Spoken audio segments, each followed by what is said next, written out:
Subversion is the term, if you look in a dictionary or criminal code to that matter, usually is explained as a part of activity to destroy things like religion, government, system, political, economical system of a country. And usually it's linked to espionage and such romantic things as blowing up bridges, sidetracking trains, cloak and dagger activity in Hollywood style. What I'm going to talk about now has absolutely nothing to do with the cliché of espionage or KGB activity of collecting information. So the greatest mistake or misconception, I think, is that whenever we are talking about KGB, for some strange reason, starting from Hollywood movie makers to professors of political science and quote-unquote experts on Soviet affairs, or Kremlinologists as they call themselves, they think that the most desirable thing for Andropov and the whole KGB is to steal blueprints of some supersonic jet, bring it back to Soviet Union and sell it to the Soviet military-industrial complex. This is only partly true. If we take the whole time, money, and manpower that the Soviet Union and KGB in particular spends outside of USSR border, we will discover, of course there are no official statistics unlike with CIA or FBI, that the espionage as such occupies only 10 to 15% of money, time, and manpower. 15% of the activity of KGB. The rest, 85%, is always subversion. And unlike a dictionary of English, Oxford Dictionary, subversion in Soviet terminology means always a destructive, aggressive activity aimed to destroy the country, nation, or geographical area of your enemy.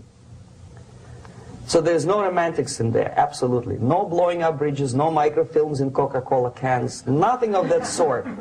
No James Bond nonsense.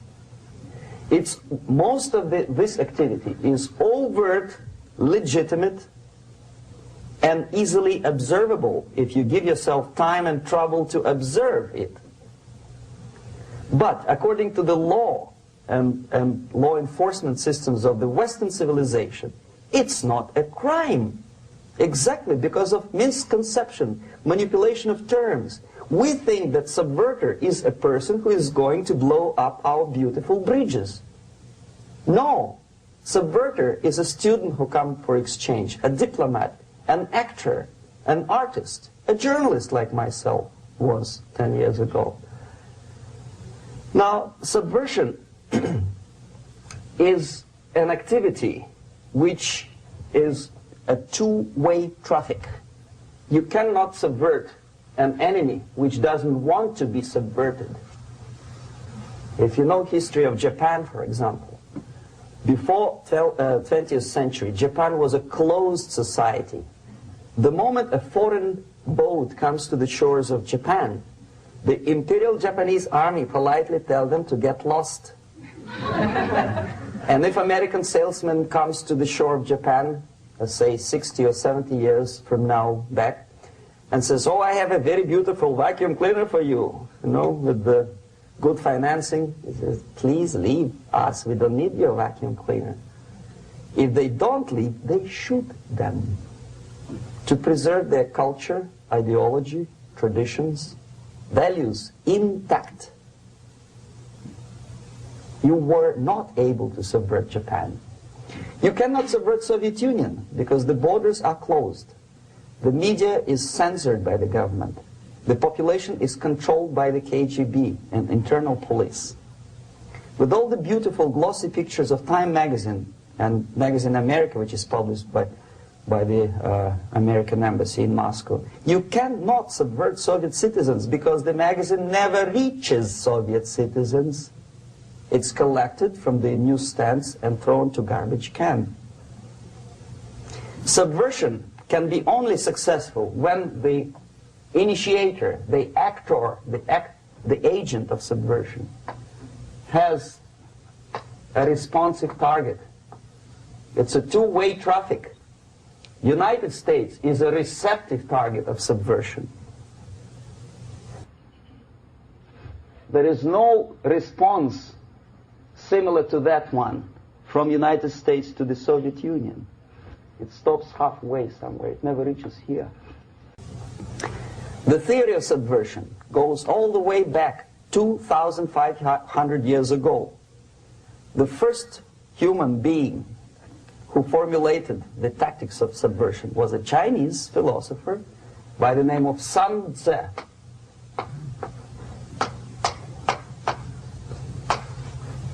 To 2,500 years BC.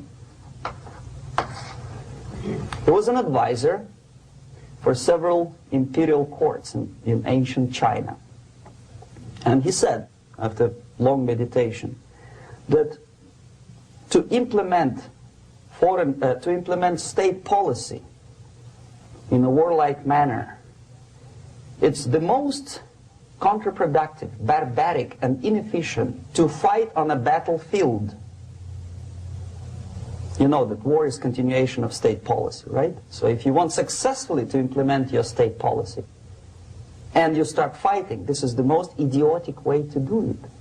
The highest art of warfare is not to fight at all, but to subvert anything of value in the country of your enemy, until such time that the perception of reality of your enemy is screwed up to such an extent that he does not perceive you as an enemy, and that your system, your civilization, and your ambitions look to your enemy as an alternative, if not desirable, then at least feasible.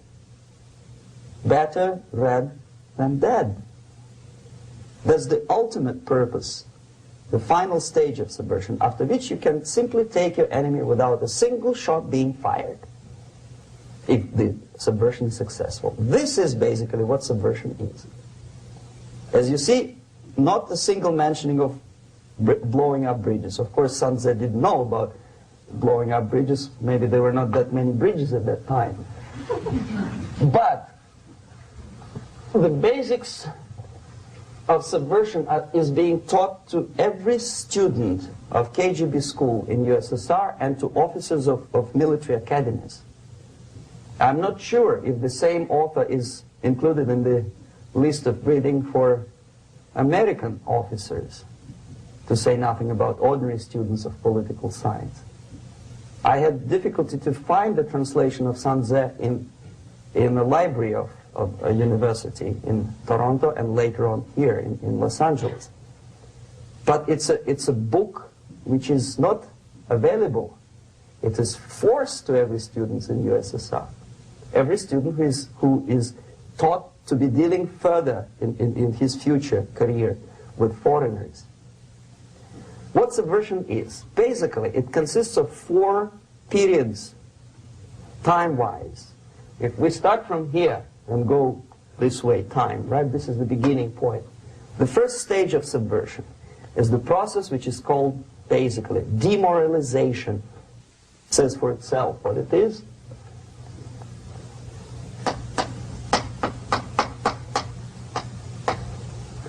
It takes from, say, 15 to 20 years to demoralize a society. Why 15 or 20 years? This is the time sufficient to educate one generation of students or children. One generation. One lifetime span of a person, a human being, which is dedicated to study, to shaping up the outlook, ideology, personality. No more, no less. Usually it takes from 15 to 20 years. What it includes? It includes influencing, or by various methods, infiltration, propaganda methods, direct contacts, doesn't really matter. I will describe them later. Of various areas where public opinion is formulated or shaped. Religion, educational system, social life, administration, law enforcement system, military, of course, and labor and employer relations, economy. Okay? 5 areas. I will not write them down because we will not have enough space. Sometimes when I describe all the methods, students ask me question, are you sure this is the result of the Soviet influence? Not necessarily. You see, the tactic of subversion, about which I'm talking, is similar to the martial art, the Japanese martial art. If some of you are familiar with that tactic, probably you will remember that if an enemy is bigger and heavier than yourself, it would be very painful to resist his direct strike. If a heavier person wants to strike me in the face, it would be very naive and counterproductive to stop his blow. The Chinese and Japanese judo art tells us what to do. First to avoid the strike, then to grab the fist and continue his movement in the direction where it was before, right? Until the enemy crashes in the wall. You see? So, what happens here? The target country obviously does something wrong. If it's a free democratic society, there are many different movements within the society. There are obviously, in every society, there are people who are against this society. They may be simple criminals, ideologically in disagreement with the state policy, conscientious enemies, simply psychotic personalities who are against anything, right? And finally, there are a small group of agents of a foreign nation, bought, subverted, recruited, right? The moment all these movements will be directed in one direction, right? This is the time to catch that movement and to continue it until the movement forces the whole society into collapse, into crisis, right? So that's exactly the martial art tactic. We don't stop an enemy. We let him go. We help him to go in the direction we want them to go. Okay? So, on the stage of demoralization, obviously there are tendencies in each society, in each country, which are going to opposite direction from the basic moral values and principles. To take advantage of these movements, to capitalize on them, is the main purpose of the originator of subversion. So we have religion, we have education, we have social life, we have power structure, we have labor relations, unions, and finally we have law and order. 1, 2, 3, 4, 5, 6. Okay? These are the areas of application of subversion. What it means exactly? In case of religion, destroy it, ridicule it, replace it with various sects, cults, which bring people's attention, faith, whether it is naive, primitive, doesn't really matter. As long as the basically accepted religious dogma is being slowly eroded and taken away from the supreme purpose of religion, to keep people in touch with the supreme being, that serves the purpose. Therefore, replace accepted, respected religious organizations with fake organizations. Distract people's attention from the real faith and attract them to various different faiths. Education. Distract them from learning something which is constructive, pragmatic, efficient. Instead of mathematics, physics, foreign languages, chemistry, teach them history of urban warfare, natural food, home economy, your sexuality, anything, as long as it takes you away, okay, Social life. Replace traditionally established institutions and organizations with fake organizations. Take away the initiative from people. Take away the responsibility from naturally established links between individuals, group of individuals, and society at large, and replace them with artificially, bureaucratically controlled bodies. Instead of social life and friendship between neighbors, establish social workers institutions. People who are on payroll of whom? Society? No. Bureaucracy. The main concern of social workers is not your family, not you, not social relations between groups of people. The main concern is to get the paycheck from the government. What will be the result of their social work doesn't really matter. They can develop all kind of concepts to show to the government and to the people that they're useful. Okay, away from the natural links, power structure. Okay, the natural bodies of administration, which are traditionally either elected by people at large or appointed by elected leaders of society, are being actively substituted by artificial bodies. The bodies of people, groups of people, whom nobody elected. Never. As a matter of fact, most of the people don't like them at all, and yet they exist. One of such group is media. Who elected them? How come they have so much power? Almost monopolistic power on your mind. They can rape your mind. But who elected them? How come they have a nerve to decide what is good and what is bad for the elected by you, president, and his administration? Who the hell are they? Spiro Agnew, who was hated by the liberal left, called them a bunch of enfeebled snobs. And that's exactly what they are. They think they know. They don't. The level of mediocrity. In a big establishment like New York Times, Los Angeles Times, major television network, you don't have to be excellent journalist.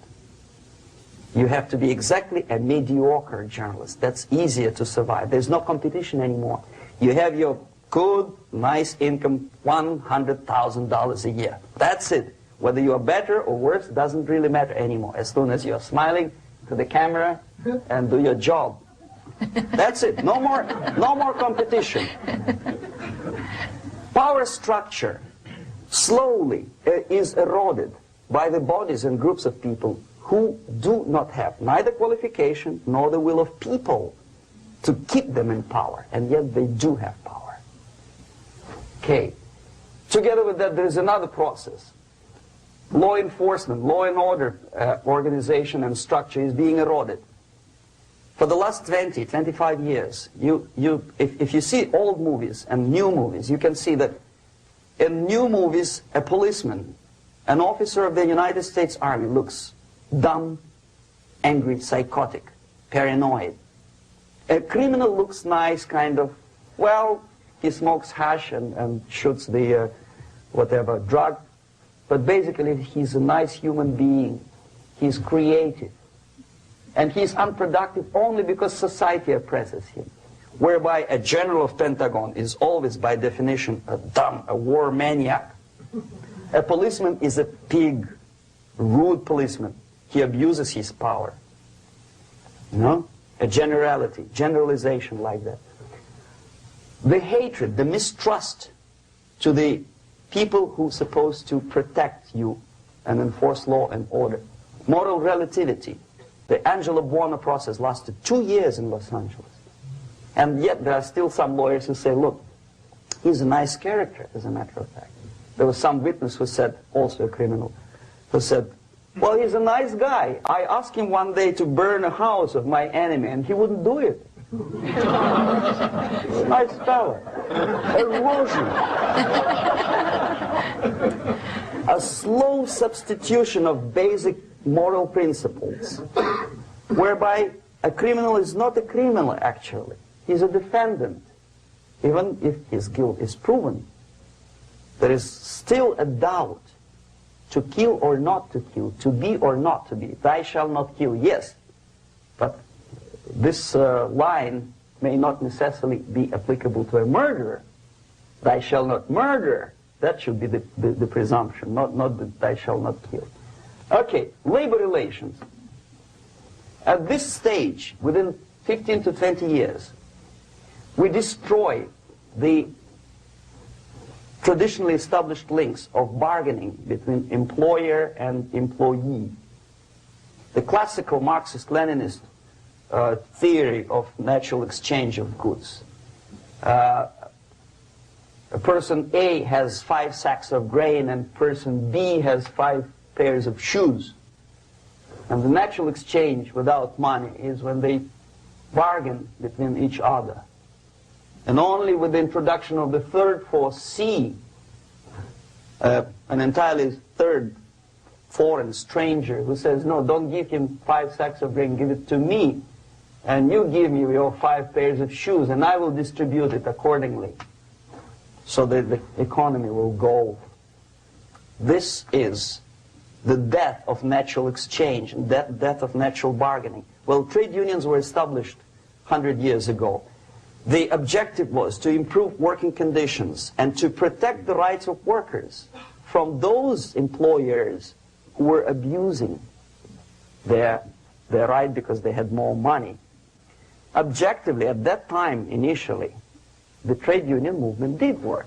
What we see now is that the bargaining process is no longer resulting in the compromise, which is leading objectively to betterment of working conditions and increase of salary. What we see is that after each prolonged strike, the workers lose. Even if they have 10% increase of their salaries, they cannot catch up due to inflation and due to missed time. More than that, millions of people suffer from that strike because economy now is interdependent. It's intertwined like one body. If previously steel workers, say 100 years ago, could strike and nobody would suffer, now it's impossible anymore. If a garbage collector strikes today, the rest of the multi-million city is stinking. I mean, there's no more service.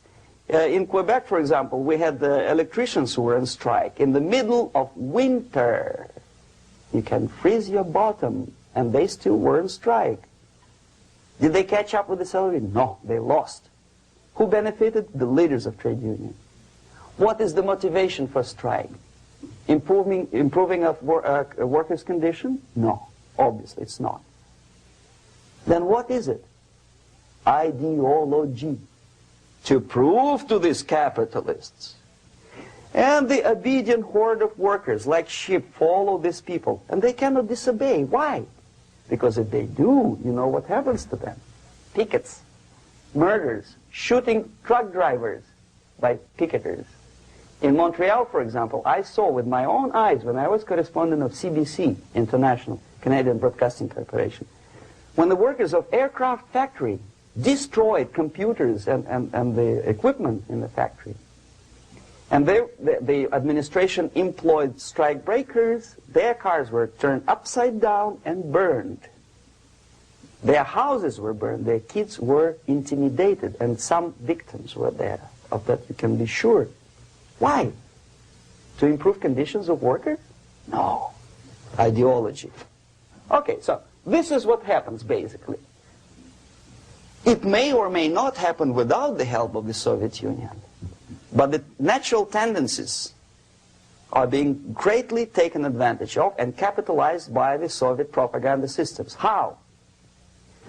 Whenever trade union strikes, we have influx of propaganda, mass media, ideological dissemination. The workers' right, and we repeat it like parrots. Yes, workers' right. Whose rights? Workers? No.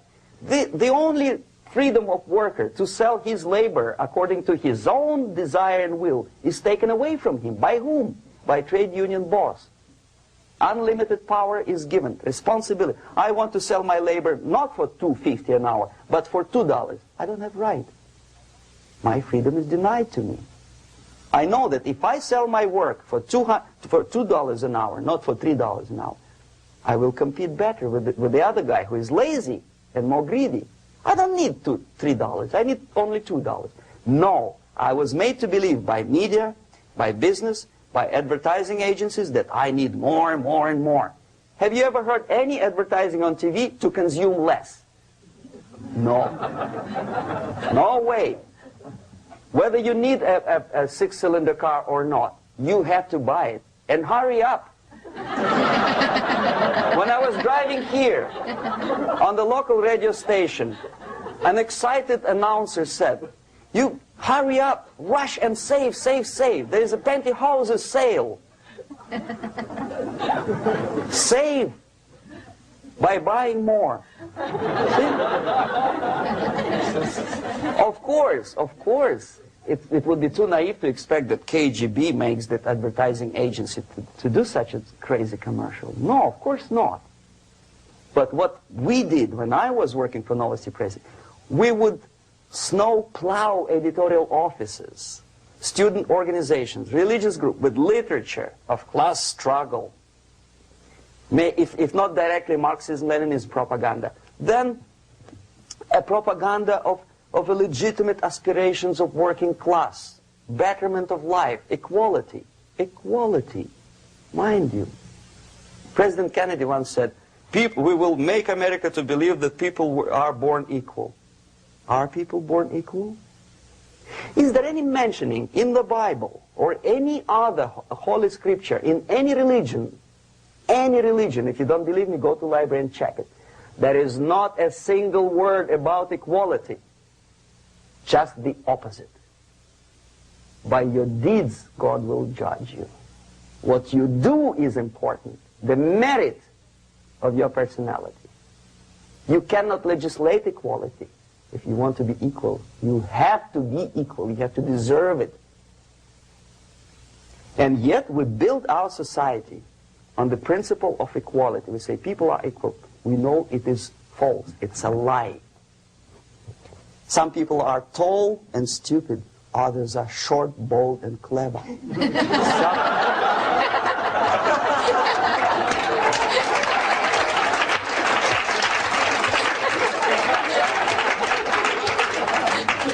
If we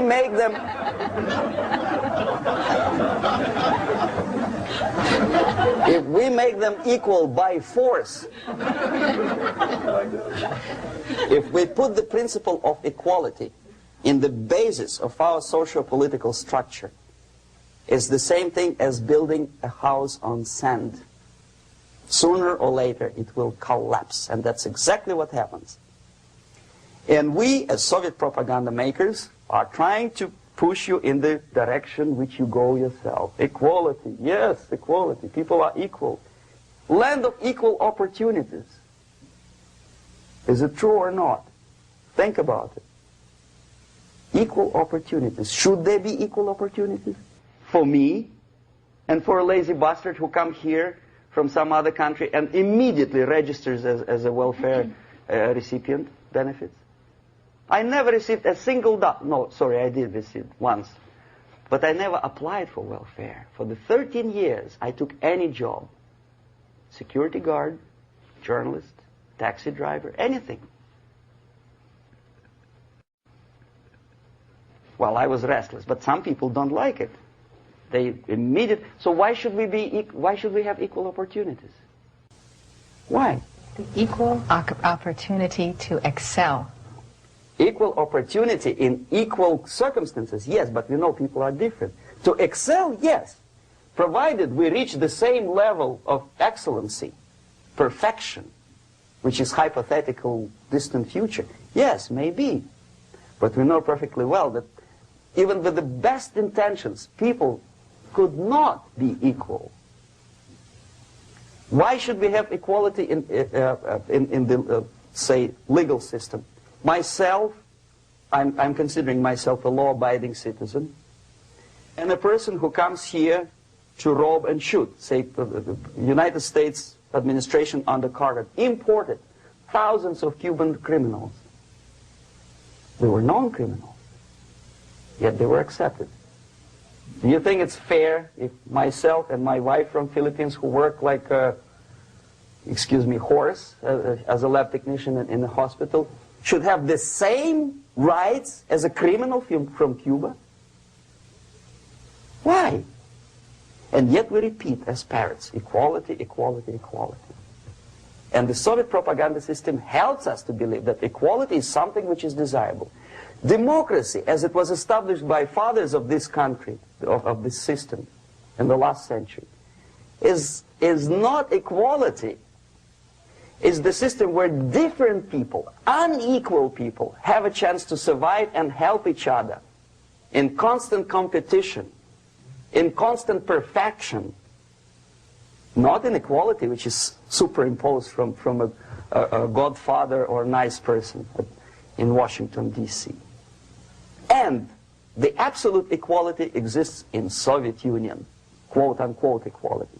Everybody is equal in dirt, except some people are more equal than the others in Politburo.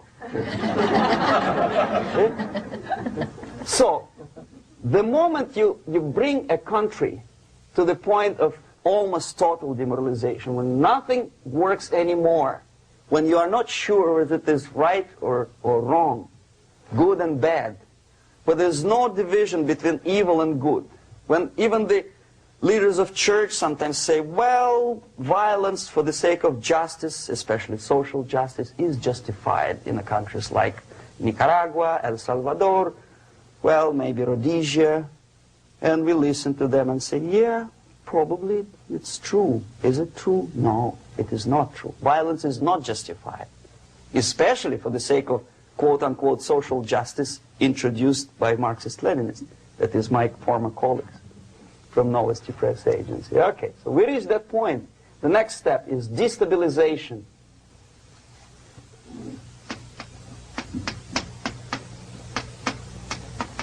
Again, this word says for itself what it is. To destabilize all the relations, all the accepted institutions and organizations in a country of your enemy. How you do it? You don't have to send a battalion of KGB agents to blow up bridges. No.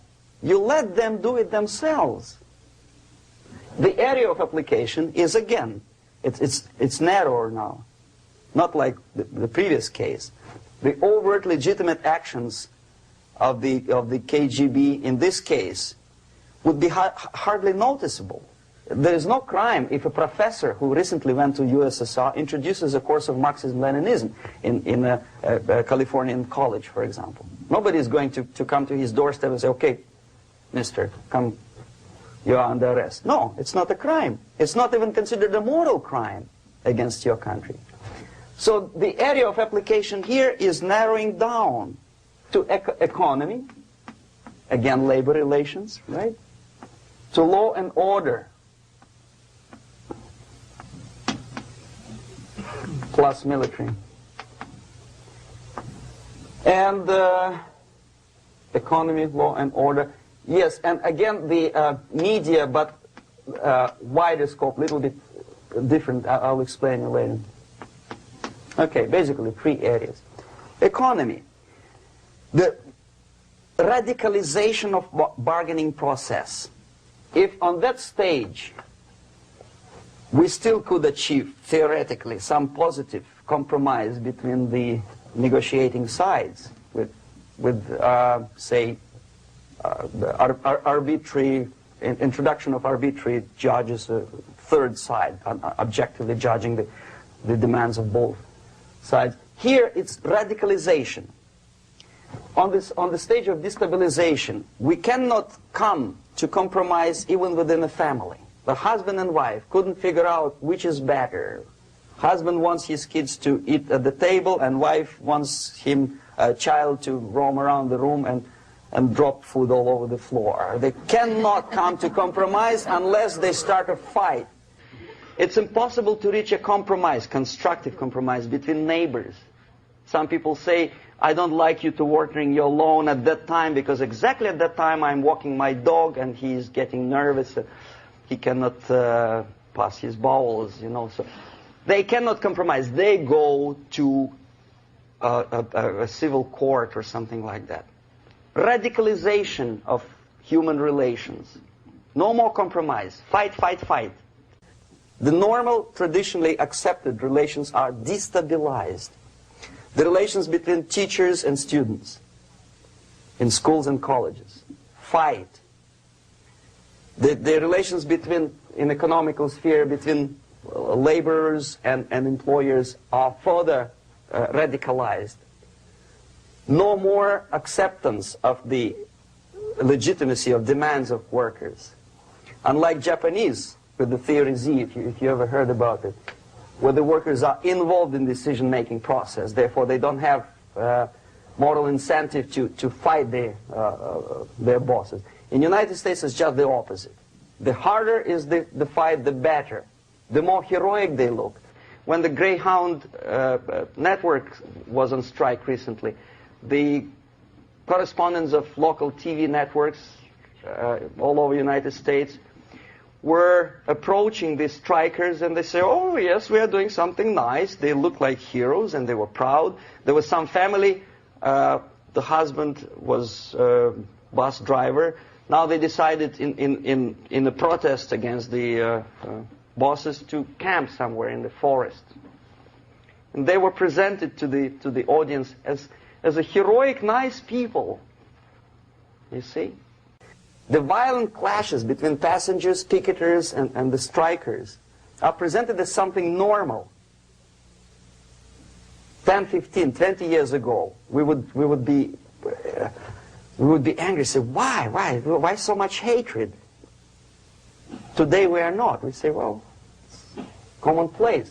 Radicalization, militarization sometimes.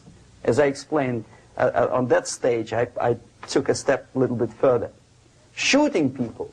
Okay, law and order now also is pushed into the area where previously people settled their differences peacefully and legitimately. Now we are getting with this court cases in the smallest irrelevant cases.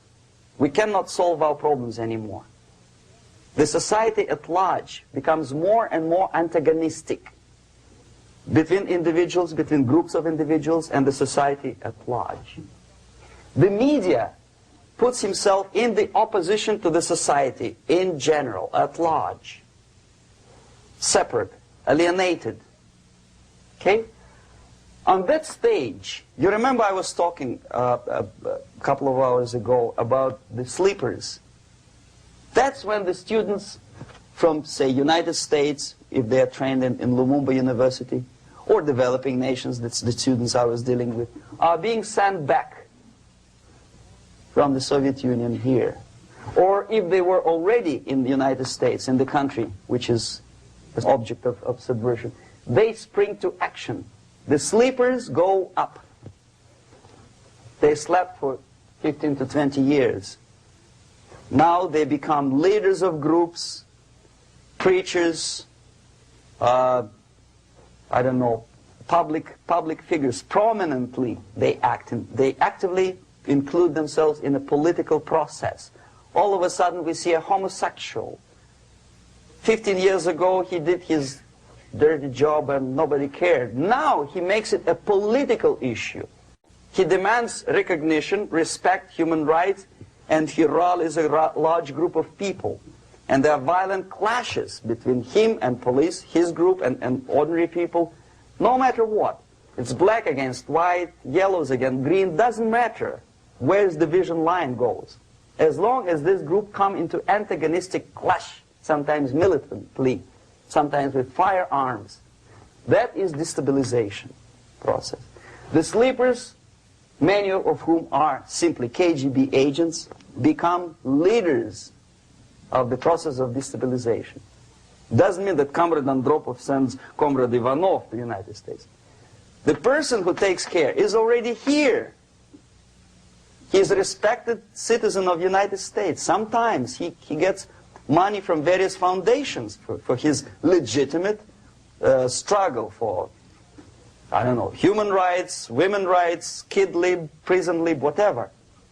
There are sympathetic Americans who donate their money to him. Destabilization process usually leads directly to the process of crisis.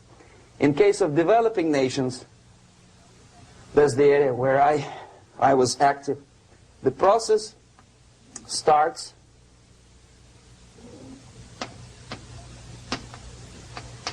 when the legitimate bodies of power, the social structure collapse. It cannot function anymore.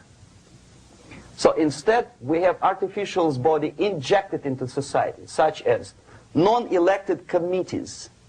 You remember I was talking about them here.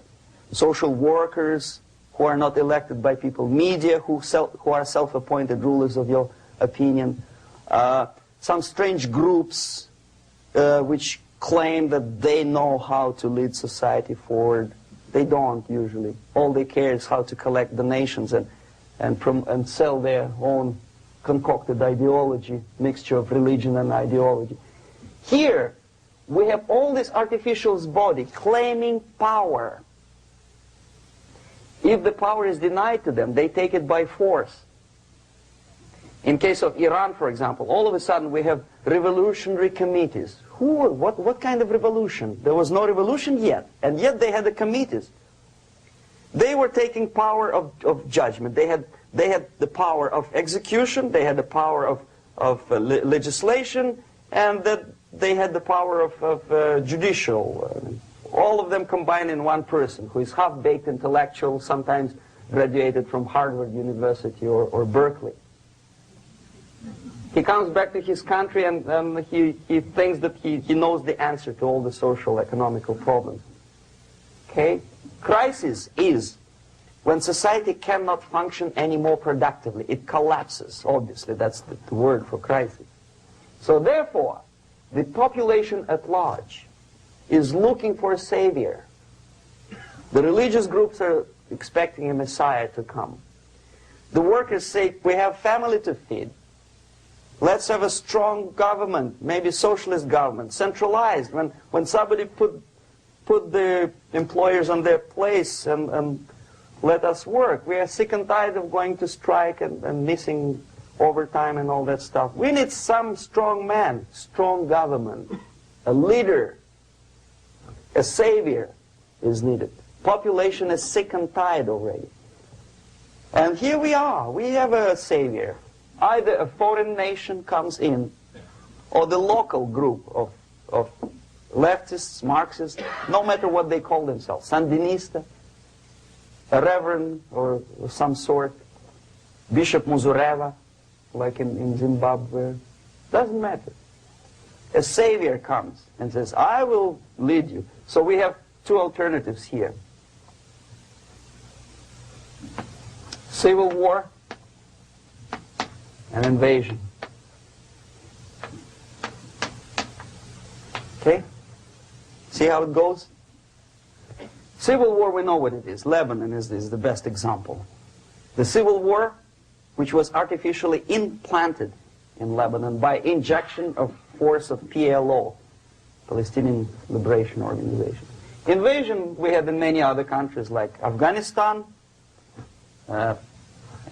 name any East European country, it was invaded by the Soviet army. But the result is the same. The next stage is normalization.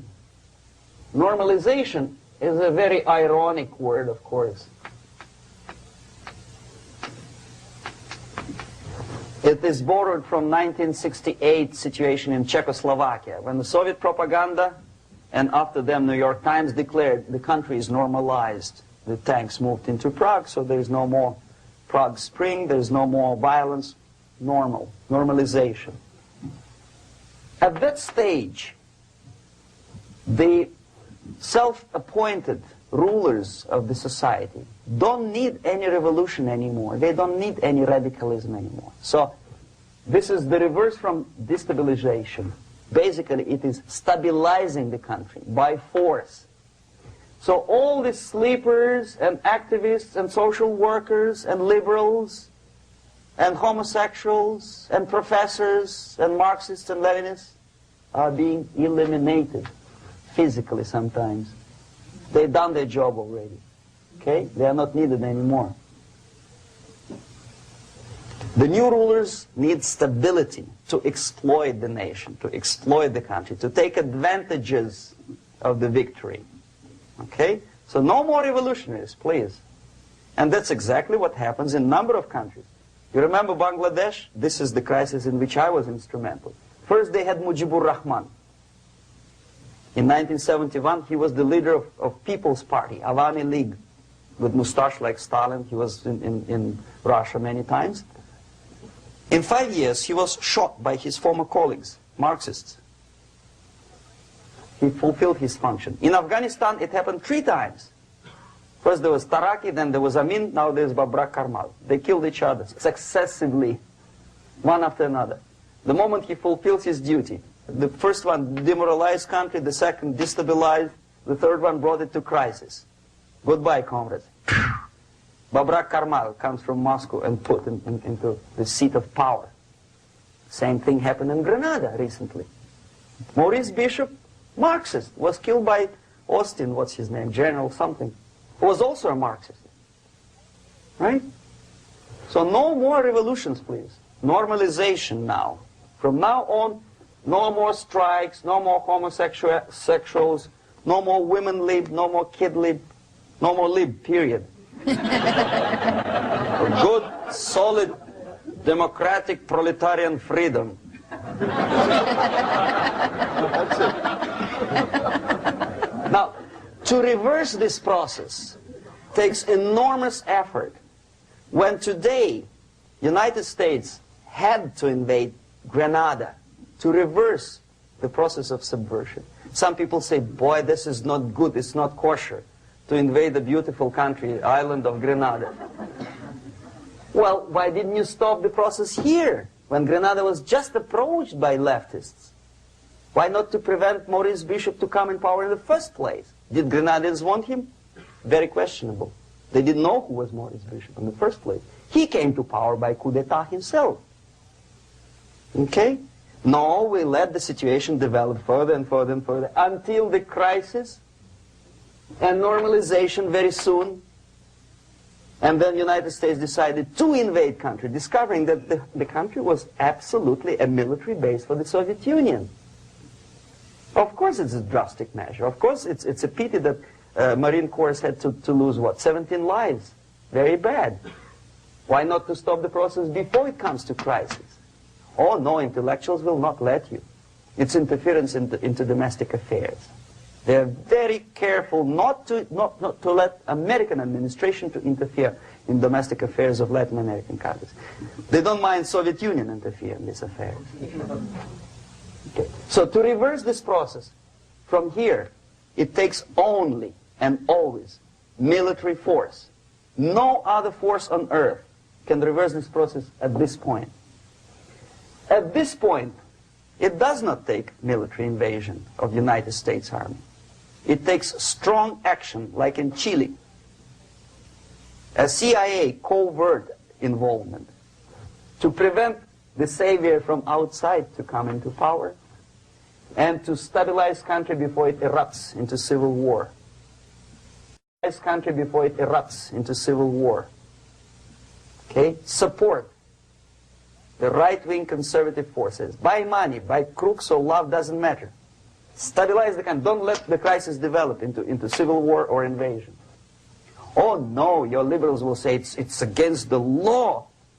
The Congress will not appropriate money for covert actions of CIA. Why not? Should we wait till the normalization come and Soviet tanks land in Los Angeles airport? Now, at that point, at the point of destabilization, also the process could be reversed. Again, easily than this. No CIA involvement at this point. You know what it takes here? Restriction of some liberties for small groups which are self-declared enemies of the society. As simple as that. Oh no, the media and liberals will tell you this is against the American Constitution. How can we, by force, deny the civil rights to criminals, for example? It's not good. Okay? So we allow them to, okay, if you allow the criminals to have civil rights, go on and bring the country to the crisis. This is a bloodless way to do. Curb the rights. I mean, not to put them in prison. No, I'm not talking about putting all the gays from San Francisco in the concentration camp. Do not allow them to take political force. Do not elect them to the seats of power, whether it is municipality level, state level, or federal level. It has to be beaten in the heads of American voters that a person like that in the seats of power is an enemy. Do not be afraid of this word. It is an enemy. If he is not an enemy here, he will be here. Later on, he will be shot, of course. But at this point, he is an enemy. Okay? You are doing great service by denying him a right to capitalize on his own crazy ideas and become a powerful man, a man who uses the seat of power. Restriction of certain freedoms and permissiveness at that point would prevent sliding into crisis and probably will return the process of destabilization. To curb unlimited power, monopolistic power of trade unions, here, at that point, would save economy from collapsing. To introduce a law to stop private companies of raping public opinion's mind in the direction of consumerism. No company must have a right to force you into buying more unless you want it. There must be a law. You want to advertise your car? Okay. But not a single mentioning of buying it now and saving money. It must be against the law to force people to consume more. Self-restraint. Previously, before this process started, the self-restraint was a business of church, religion. Because our preachers, the fathers of church, would tell us, material values are good, but it's not the prime function of human being. Because you have to live with something. Obviously, the design for our life is not to consume more deodorants. There must be something greater. If such a complicated instrument as human body was created, obviously there must be some higher purpose for that. And it's very easy to avoid destabilization by denying the greedy companies one little freedom, one little liberty, forcing you into turning yourself into processors of unwanted products and goods. They turn you into machines, like the worm who there's inlet and outlet. So, and how long an average appliance lasts these days? Less than a year. Why? Where's workmanship? Well, we want you to buy more. Okay. Destabilization process could be easily overcome if, as I say, the society, by its own will or after persuasion by the leaders, will come to the idea of self-restraint. It's so hard we want to consume more, but you have to. Unless you will come to this stage, when, as we say in Russia, if Sahara Desert ever becomes a communist state, there will be shortage of sand. So you have to curb your... You have to curb your expectations at this point before it's too late. But no, we don't want to do it. Demoralization process. Again, it's the easiest thing to reverse. First of all, by restricting import of propaganda. The easiest thing to do. Unlimited, unrestrained import of Soviet literature, Soviet journalists, giving Soviet propaganda and ideological agitators equal time on American TV network. It has to be stopped. And it's easy. They won't be offended, mind you. As a matter of fact, they will respect America more. But when my former colleague Vladimir Posner appears on Nightline, and Ted Koppel asks him, well, Vladimir, what do you think about this? And what can he think? He is an instrument of propaganda. He thinks what Comrade Andropov tells him to think. He's just a nice, articulate mouthpiece of the Soviet subversion system. And Ted Koppel makes you believe that my friend Vladimir Posner thinks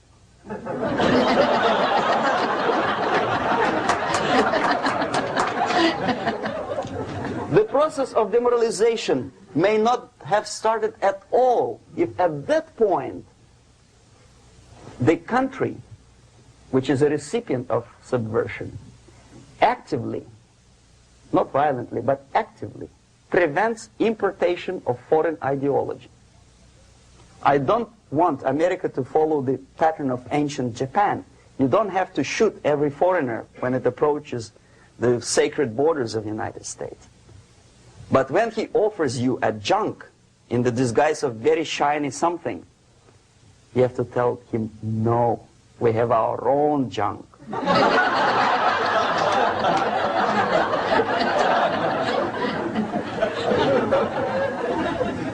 If at that point the society is strong, brave, and conscientious enough to stop importation of ideas which are foreign, then the whole chain of events could be prevented. Recently I've been to Philippines, and I was shocked how in big cities like Manila, children listen to deafening music.